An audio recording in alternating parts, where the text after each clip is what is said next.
We're 10 a.m. on the dot. It's great.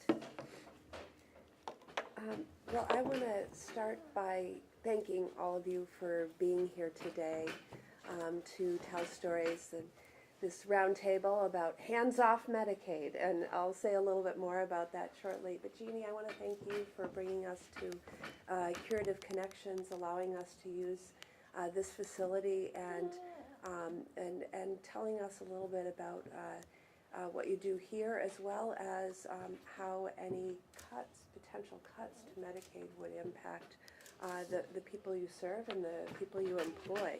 But before we get there, I wanted to just talk a little bit about how we found ourselves in this place right now. And I want to explain what I've been seeing in Washington, D.C. of late, including the plans that my Republican colleagues and President Trump may have for the Medicaid program. Since the beginning of the year, we've seen a lot of actions, a lot of chaos, I'd say. We started out at the beginning of the year. There was an announcement of a federal funding freeze, and everyone was, what does that mean? And I heard from people who had federal grants who were saying, I had a fire chief call. He had just hired 2 firefighters on federal grants. It's like, do I have to let them go? I had several Wisconsin Head Start programs that had their funding frozen, and they had to close temporarily.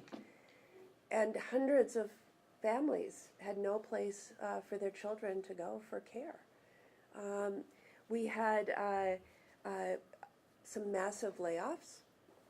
I call it the Valentine's Day Massacre, where they let off most of the probationary employees in federal government. And I don't know if they thought the word probation meant they had somehow done something wrong in their jobs, but really what probation means in the federal service is your first 1 or 2 years of work, as you're getting to know your job, you're on a probationary status. And they just took out all of those. I will even mention that probationary status occurs anew if you're promoted. And so you have a new job title and a new job description. You could have worked for federal service for a dozen years. You get a promotion and you're on probation again. And so a lot of those employees were laid off also. Most recently, there's been headlines about tariffs and their impact on the cost of things at the grocery store, as well as the stock market. Lots of news about that. So there's been a lot of chaos. And in the mix of that, there's been discussion about something called budget reconciliation, about using that tool to do some tax measures and to pay for those tax measures, which, by the way, disproportionately benefit the wealthy and big corporations. To pay for those, they're looking at where they can cut. So you have DOGE, standing for the Department of Government Efficiency, headed up by Elon Musk, really leading these mass layoffs, the proposed elimination of departments like the education department. And just yesterday they indicated they were going to propose cutting Head Start altogether everywhere. Oh, no. Yeah, they're going to propose it. We're going to fight. Don't worry, we're going to fight. But one of the big targets, because of the price tag associated with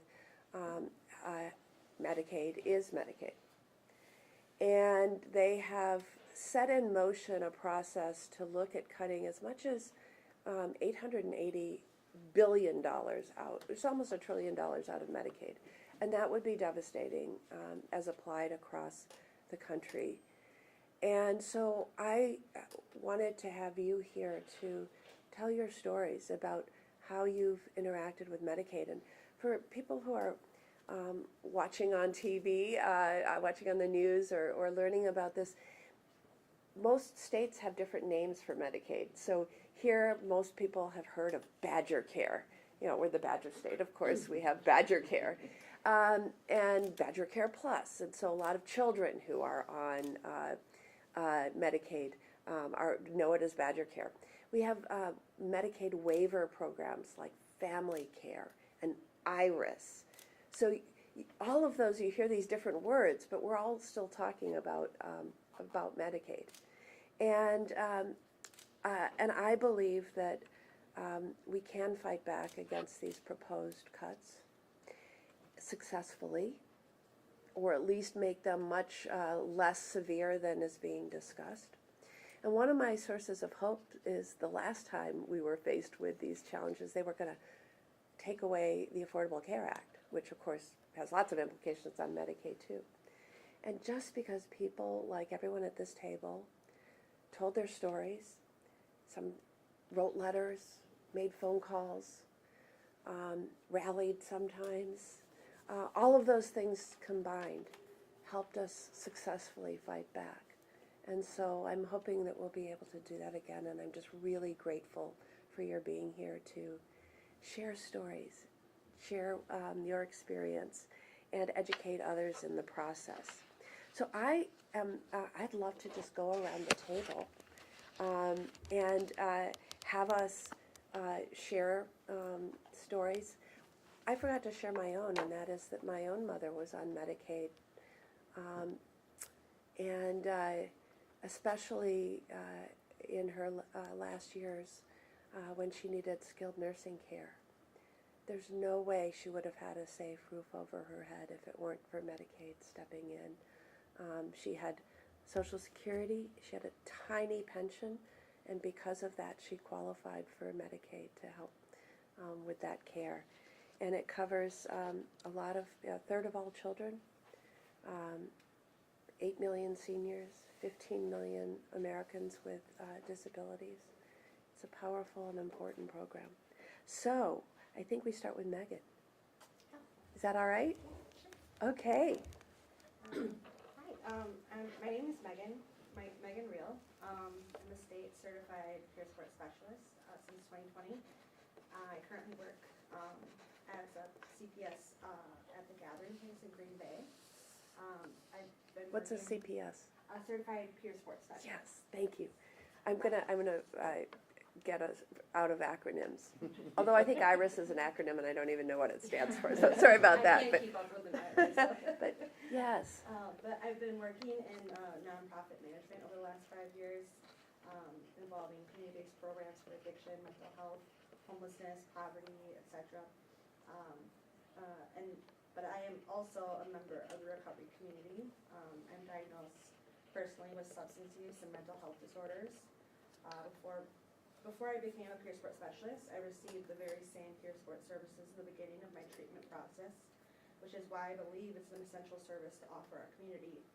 My passion is advocacy and to break down barriers so our community can access addiction and mental health care without the obstacles that I personally experienced in my own journey towards recovery.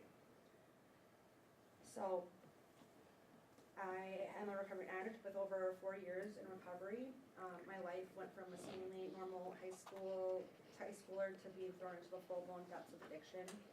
I didn't know what I was dealing with in the beginning. It started with mental health problems, and that in itself has always been a battle, finding treatment, and even when I would find it, it wasn't always the correct treatment. Because mental health conditions require time to observe and diagnose and properly treat. The symptoms of it are so hard to deal with while trying to remain a functioning person, learning how to be, at the time I was learning how to be an adult. The answer to this problem becoming too much to bear without proper treatment is crisis intervention, which is not only needed as a basic human right, but also its current state needs to be expanded upon, because a temporary fix will never be the answer. But a symptom of dealing with mental health is addiction. Using wasn't my problem, it was my solution. It was what numbed the pain and made it easier to do normal adult things like other people around me, not knowing that some of them were also wandering around aimlessly trying to figure it all out. And society pressure made me feel like I had to hide my using and drinking problems, like it was shameful. And my addiction quickly turned from what was normal for other people around me in my circle to use things like prescriptions and party drugs to hard drugs and opiates. When I was ready to seek treatment, I can say for certain the only things that allow me to even be alive today is medication-assisted treatment and the peer support that I received. MAT, medication-assisted treatment, like Suboxone and methadone, allowed me to transition to everyday life and ease the symptoms of withdrawal and cravings. This allowed me to focus on building the foundation to the life I live today. I received peer support and was then able to become a CPS, Certified Peer Support Specialist. So I received it, and then I was able to become one myself. I have worked with hundreds of people over the last 5 years during the entirety of their recovery journeys, from the emergency rooms to the maintenance of their recovery journey. It is already extremely difficult with what we do have available, and it truly takes individuals coming together to create programs in the nonprofit sector to fill the gaps that exist in the bridge to recovery. Stigma, though, is one of the barriers that prevents people from seeking treatment. And then there's the waiting lists. The pathways to treatment are hard to find, and there's so many gaps in the treatment process. And granted, someone's ready to seek treatment, I know for myself personally the gaps in that recovery process, from going to inpatient to going into a residential facility into going to long-term sober living program, because without a long-term plan, my efforts seem fruitless. It seemed like, what's the point of even trying if I don't know what's going to happen next week, next month? It's hard to build a foundation without a little help in the beginning. There, is stigma within the medical field as well, even within the industry of addiction, medicine, and mental health services. I personally witnessed people being treated as if they will not succeed, like they're criminals or liars, and that is all they are. And so, we've made a lot of progress. We have with mental health and addiction. It's a medical condition, and ever since I found the courage within myself, ever since I found the courage within myself through those things that I'd mentioned before, like peer support and MAT, and the help that was offered to me, like programs to build the foundation to the life that I live today. Once I found that courage, I was able to start fighting against the stigma and start fighting against, and speaking up about that this is a basic human right that it needs to be treated. It's a medical condition that requires medical treatment. Yes. And that it's already so hard to access. It's already so hard to get people to understand that, even though everyone deals with it in one way or another.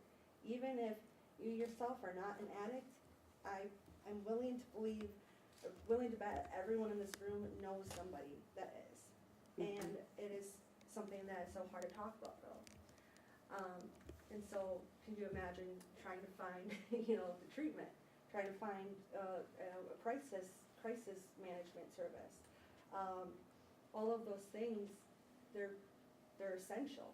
And as a CPS now, I've worked with hundreds of people, as I mentioned, and most of them are on Medicaid as well. Medicaid allowed me to do the things like receive those medical, the medication-assisted treatment. But now, I'm watching all of these people trying to build a foundation. I'm trying to guide them to all these programs that are at risk of losing funding. Right. And I know that many professionals in similar fields are dealing with that as well. I do not know what we will do if we lose access to a lot of these programs, a lot of this funding. I don't know what the answer will be to give them. Thank you so much for sharing, Megan. Pete. Good morning. Good morning. My name is Peter Silsky. I'm going on 6 years of active recovery from substance misuse, with my drug of choice being heroin and fentanyl. I'm here to speak to the importance of Medicaid's ability to fund recovery services and peer support. 5 years ago, I had nothing left of value in my life. After over 20 years of active addiction, I found myself homeless, unemployed. I was disconnected with my family, had few friends. I saw no way out. I got to a point where I no longer wanted to live a life a slave to the drug.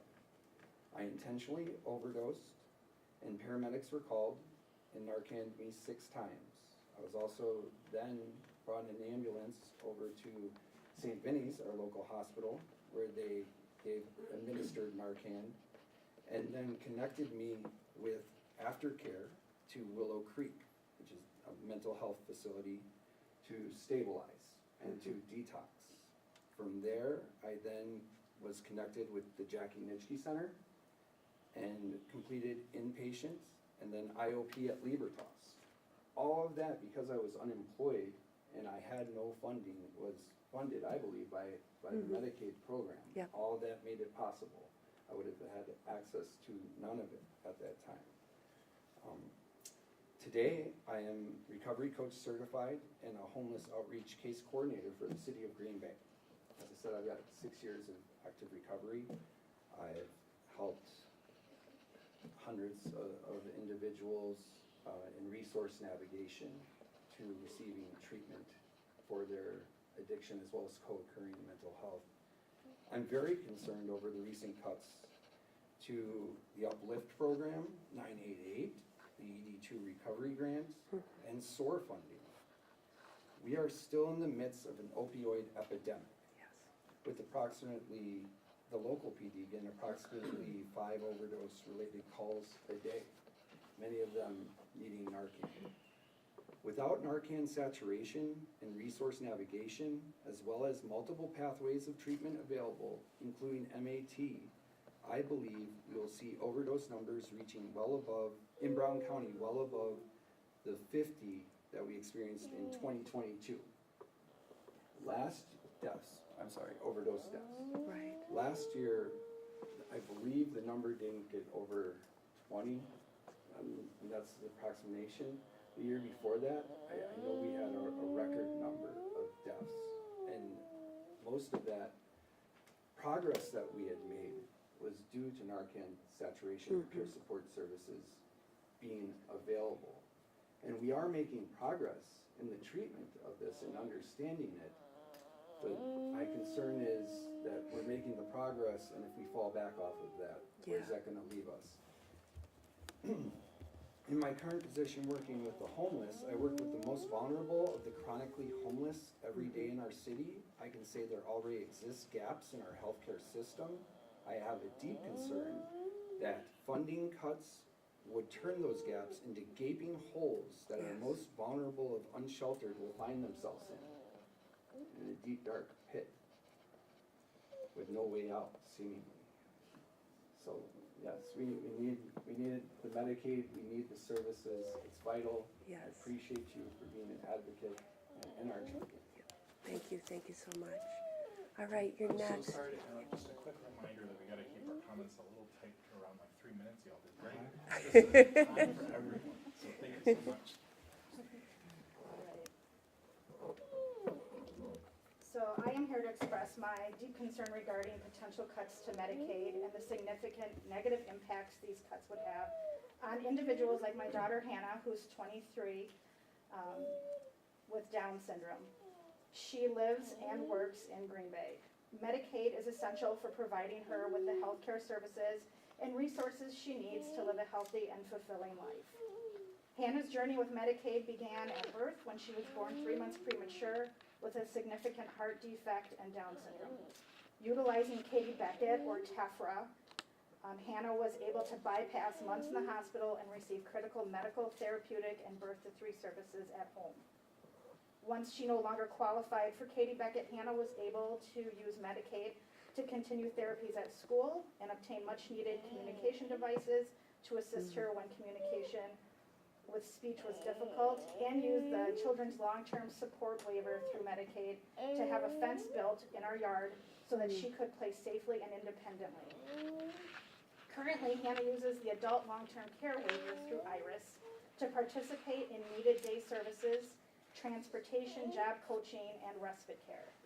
These services help Hannah live in the community rather than in an institutional care where she would not be able to thrive or engage with her peers of all abilities. They enable her to receive day-to-day support she needs, pursue educational activities, and contribute to society. Any reductions in these services would isolate her and limit her opportunities to grow and participate fully in her community.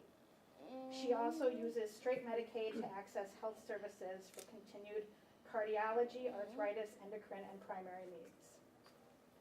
Many individuals with disabilities rely on Medicaid for critical health care services, specialized therapies, day services, mobility devices, and access to necessary medications. These services are not just a matter of convenience, but a necessity for well-being and the ability to function as independently as possible. Without Medicaid, Hannah and others like her would face tremendous challenges in maintaining their health and overall quality of life. I thank you for the opportunity to come here, and I implore you and others in the Senate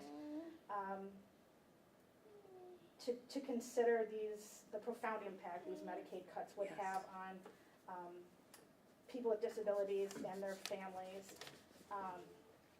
These cuts undermine the values of inclusivity, equity, and compassion that are foundational to our society. I truly feel like this should not be a partisan issue. That's right. That's right. Humanity is nonpartisan, and this should not even be there should not be an aisle between care for people. Thank you for saying that. Thank you. You're welcome. Thank you, Samantha. Do you go by Sam or Samantha? Either one is fine. Okay. And then we have Katie. Yes, I'm Katie Vanian, and this is my daughter Caitlin. Caitlin is 8, and started having health problems when she was about 5 months old. She had her first seizure. She's been diagnosed with Rett syndrome, deals with daily seizures, got Medicaid because her health problems started before we finalized our adoption. They were able to roll us onto that program. At that point in time, I had no idea how important Medicaid was going to be for us, because just didn't know what the future was going to be the way it is.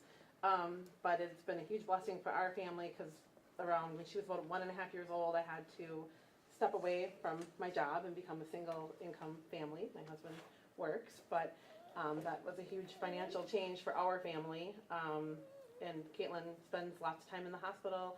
I think a couple years ago she spent 72 nights in the hospital, not consecutive, but over a period of time with just lots of health problems and not having to worry about the financial burden of being in the hospital. Her seizure medications are over $4,000 a month, and not having to worry about that part of her problems is a huge blessing for our family. I also wanted to talk about the CLTS, Children's Long-Term Support Waiver. Yes. That has been a huge blessing for our family. They help us with respite care equipment that insurance won't pay for. It's always nice to know when we need something, if insurance isn't going to cover it, that there is a backup plan and not have to worry about spending thousands of dollars, because everything for special needs kids costs a lot. They also provided resources to get her out in the community, inclusion, those kind of things are very important. As a learning family, there's things we aren't aware of that they've been able to suggest that have been really helpful in Caitlin's well-being. Right now, currently, we are working with them at modifying our home, so we can. They put a stair lift in last fall, which was over $20,000, and as a single income family, it was nice. I thought we'd have to pay part of it. They covered all of it. They also recently helped us with a conversion for our van to get her a wheelchair in and out of the van. We're currently working on putting in a handicap bathroom, a ramp to get her in and out. All these things that normal people don't have to worry about. As she's getting bigger, we are currently working with them to and it's nice. That's just a huge blessing and resource for our family that most people don't have to worry about. They also have helped us with different therapies. She's done horse therapy, swimming therapy, and then just lots of things that they've just been a huge resource for a caseworker. Is if I have any problems, I know I can message her, and she has lots of ideas for us, and that's just been a blessing that I didn't even know we needed. So wonderful. Thank you. Yeah. Thank you, Katie. Mari. Hi, I'm Mari, and I live in Menasha, and just thank you, Senator Baldwin, and to your entire team for facilitating this great day of learning with each other. This is my daughter, Billy. When she was 7 months old, she was diagnosed with a rare brain malformation called polymicrogyria. It's impossible to ignore the impact that Medicaid has had on us. Her first therapies were facilitated through Birth to 3, which receives funding from Medicaid, and today she receives Katie Beckett, or Forward Health Insurance, which is also always billed after our primary insurance. Billy also participates in the Children's Long-Term Support Program known as CLTS. Forward Health, CLTS, and Billy's school therapies are all funded by Medicaid. As a teacher, I understand the impact that early intervention has on a child's path in life. Yeah. Our family doctor had suggested us connecting to Birth to 3 when Billy was a few months old, and after just a month of evaluations and paperwork, we were able to begin OT. Occupational therapy really helped us be empowered to live life to the fullest. Receiving a life-defining diagnosis for your child is so difficult, but with our Birth to 3 therapist, we found joy again. We bounced on exercise balls, we felt textured books, we played with adapted toys, we played with a lot of shaving cream, and we practiced different forms of alternative communication. We talked about seatings that would meet her muscular needs so that she could reach toys and sit up tall. We talked about how to help her hold crayons and spoons and books. We learned how to swing her in a blanket when she couldn't sit independently, how to help her go down a slide at the park, and how to support her in grocery carts and park swings. When we moved from Marathon County to Calumet County, our OT gave us a card thanking us for the opportunity to work with our child and wrote about what children need most: love, respect, to play, to have fun, to be seen, and to be listened to. Billy's Birth to 3 experience ensured her developmental needs were met during her crucial earliest years, and this set her up for success as she transitioned to the public school. My child loves music, our swing set, her adaptive bike, pontoon rides, her friends, and audiobooks. She, like any other child, deserves a high quality of life. Katie Beckett and CLTS ensure that my 7-year-old child does not have to live in a nursing home, but that she can remain at home with her sister, our dog, and go to our neighborhood public school with our friends. Katie Beckett assists with needs like costly wheelchair repairs, a communication device where she says things like, "I love you," and "I don't like that," and "stop," and daily medical supplies that keep our daughter fed, seizure-free, and alive. CLTS assists with additional life-giving opportunities like horseback riding, music therapy. In addition, they also installed ADA-compliant ramps and widened the doorways in our home that allow for her wheelchair to travel throughout. Families like mine depend on the essential services funded by Medicaid so we can care for our loved ones at home, at schools, and at clinics and hospitals. We are so grateful for your team and for everyone in this room who continues to fight for people with extra needs. Thank you. So much. Thank you. Stacy. I'm Stacy. Yes. I am now a divorced single mom with 2 grown sons. My son Adam is 26 years old. He did Forward Health Insurance in between the time he graduated from college and got a full-time job, so it covered his insurance. My other son Tyler is the main reason I'm here. He's 29 years old. He was diagnosed as globally developmentally delayed, which means he is physically delayed and cognitively delayed. Right now, I believe he is functioning on a level of a 7 to a 17-year-old. Pick your moment. But he Yes. loves to hang out with the guys. Then he's 17. He gets out of the car in a parking lot. He runs across without looking both ways. He's 7. He can make his own breakfast on the stove, assisted or supervised, because he has turned on the stove to make his eggs and ran away. And I'm like, why? We need to do this. Yeah. Another thing that happened recently was that he does his own laundry. He overstuffed the wash machine. So all of a sudden he says, "Mom, there's water on the floor." It didn't spin right, so when he pulled the clothes out, it hadn't drained. So we are working on life skills. He's, like I said, 29 years old. I did work for the county for over 30 years for Brown County, and in the IT department, which provided our main health insurance. But I retired. I could retire after 30 years, and so then the children lost their health insurance. So Tyler has Medicaid, and we had the Medicaid for him. But I did that more to be able to supervise Tyler. Tyler, we applied for Medicaid when he was a little bit older, because our primary health insurance took care of his needs in the schools, and the Birth to Three program, we were in that too, many years ago. But when he got to middle school, he aged out of daycare, after school care. Because after school care goes to 12. After school care took care of him, but then I had no one to cover that gap when I was working full-time. So we got, in order to get respite care, we needed to go to the CLTS program, which also gave him the backup health insurance, which we kept as something for now. You know, it was planning for the future, and now he has his Medicaid, which is his primary health insurance. He is no longer on the CLTS program because he is much older, but he receives day services, which, from a Spiro in town here. He receives transportation that allows him to be independent. He gets picked up with a van, comes and picks him up and transports him from our home to a Spiro. So he is the big man there that he gets, you know, he gets to navigate that independently. Goes to Spiro 3 days a week for their day services program, and they just work on general things, you know, and they do outings. They go to the library and the parks.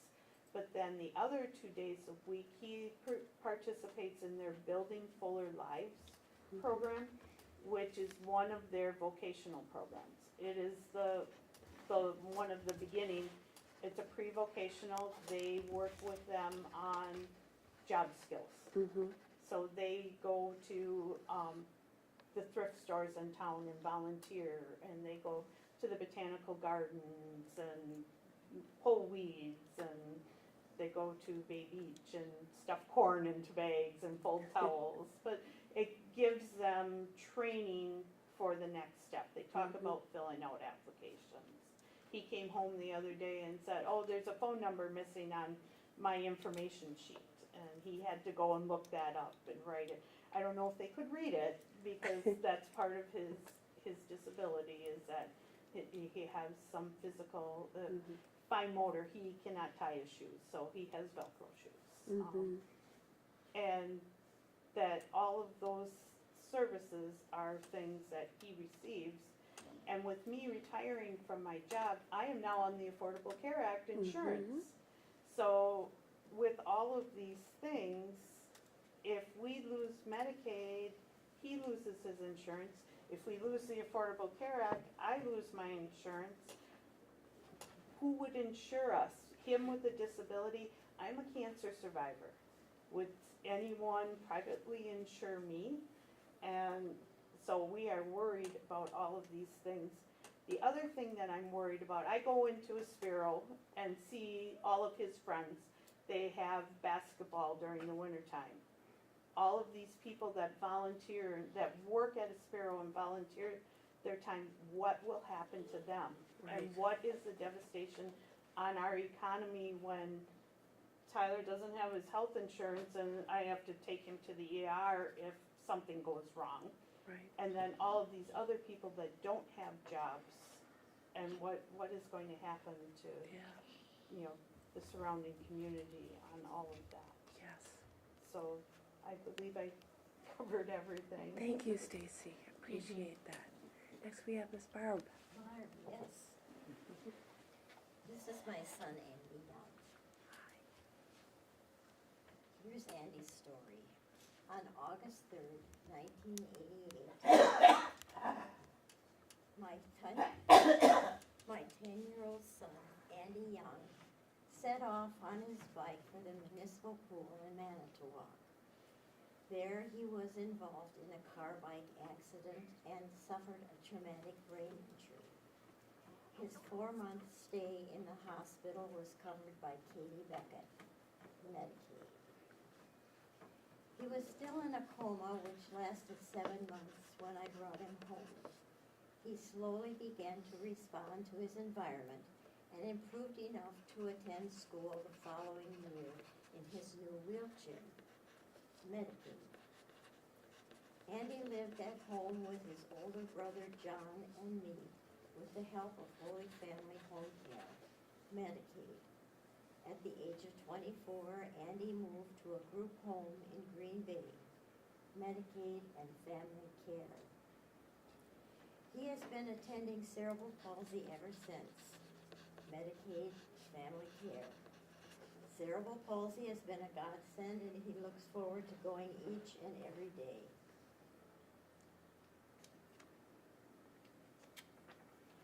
He enjoys karate and has earned his gold belt.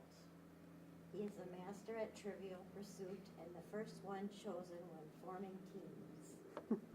Andy enjoys tetherball and has developed a very accurate aim.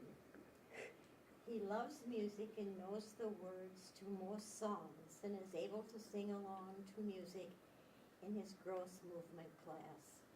His favorite class was swimming in CP's pool, where he could practice walking, which thrilled him very much.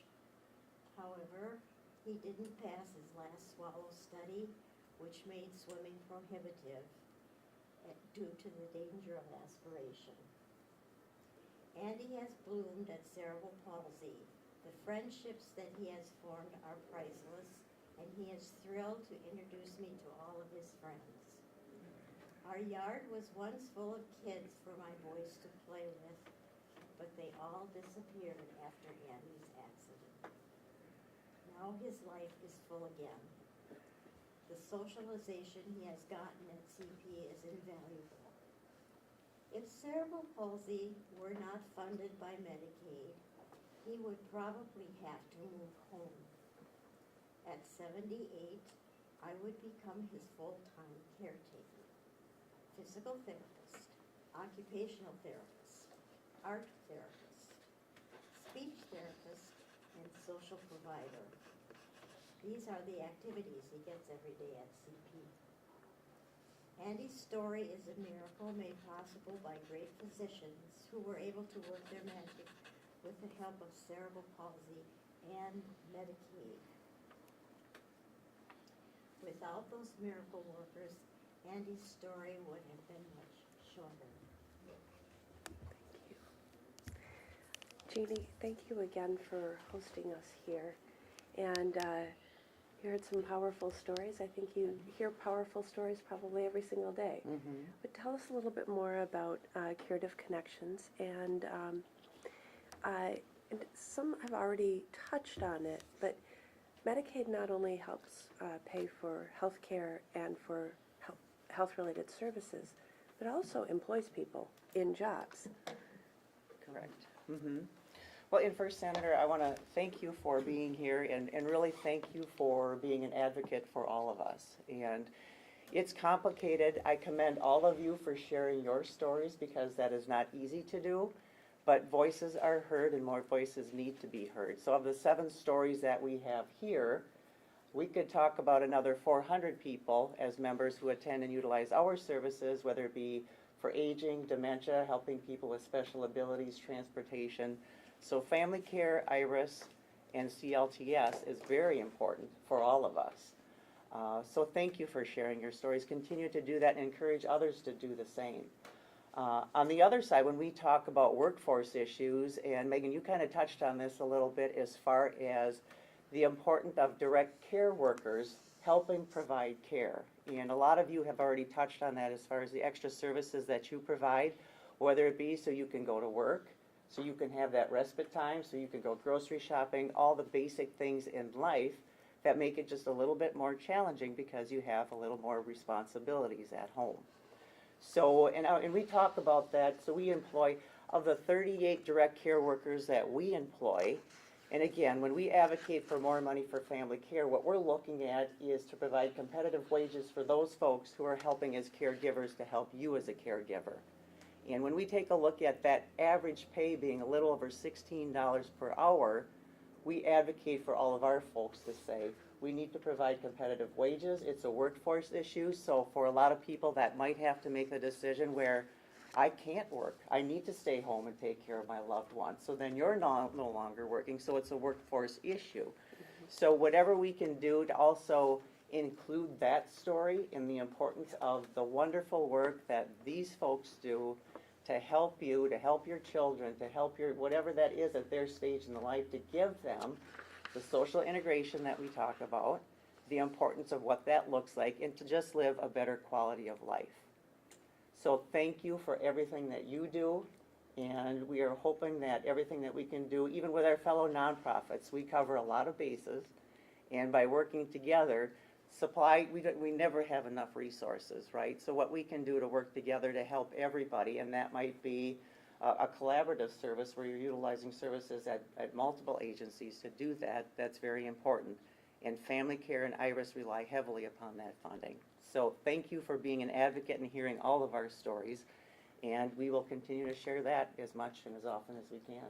Yeah, I can't stress what you were just saying enough, that you know, when you hear about this debate and the potential for cuts, it causes a lot of anxiety, a lot of stress, a lot of worry. But know that we have power too. And you've just exercised some of that by coming and speaking. And we've been successful in fighting back before. So our collective voices is going to be what helps us fight back again. And I very much appreciate all of your participation. I think we want to get a group photo, if that's okay with everybody. And Aisling, where would you like us to? Great. I think if everyone can just kind of move from the flanks and gather by the head of the table, that'd be terrific. I'll move this stuff's not moving in place. We can slide these tables out of the way too, that would be.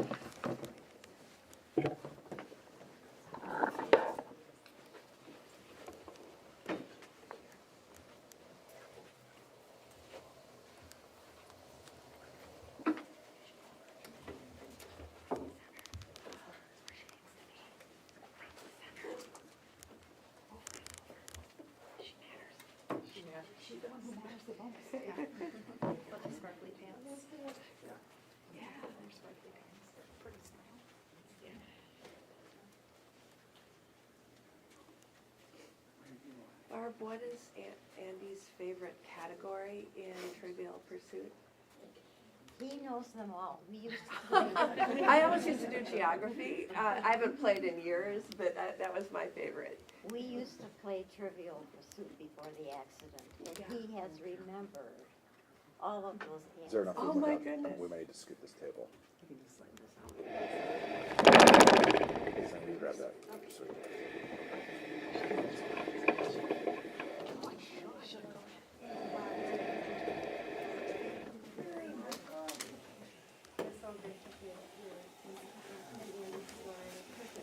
Is it possible to get Caitlin in front? Just we're like really wide right now.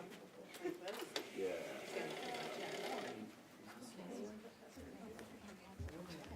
Okay. Great. Everyone nice shot. 3, 2, 1.